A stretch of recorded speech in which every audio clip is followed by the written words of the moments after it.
Candace Dip, and in today's video I'll be describing the care for patients with mentally retardedness or development disabilities. So what is mental retardation?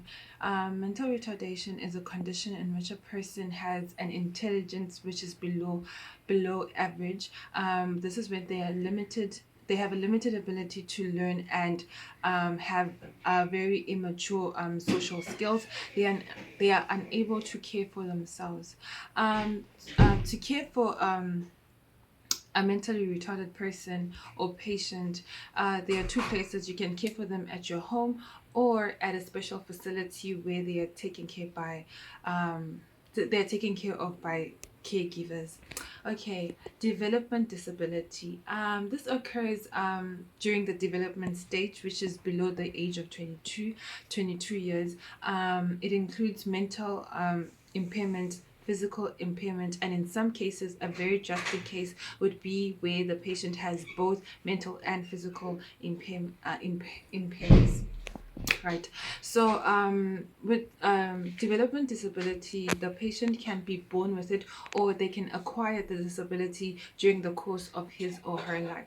So how can we care for the patient or a patient with such disabilities? We want to ensure that the environment in which the person or the patient is living in is safe, and then his teaching is also safe as well. We want to provide instructions that are very slow and simple. We don't want to we don't want to be fast. We don't want to be impatient, because our patient won't understand us, and the information that we want the person to acquire will be difficult to acquire. So we want to also promote self-esteem.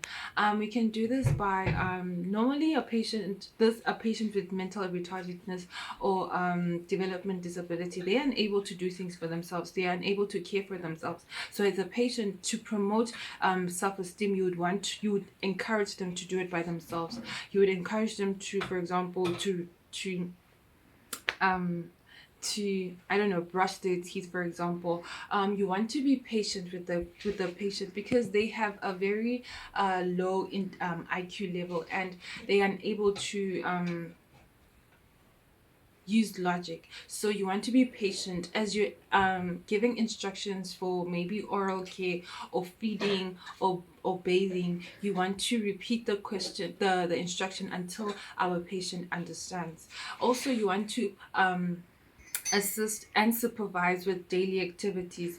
Like I said before, they're unable to fend for themselves. They basically can't do anything. They can, but to a limited level. Yes.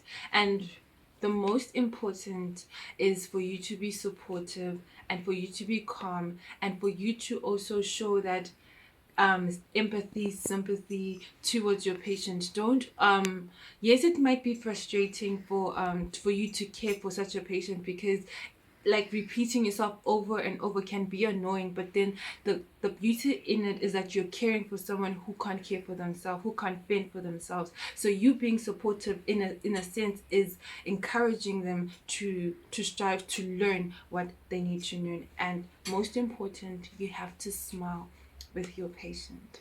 Thank you.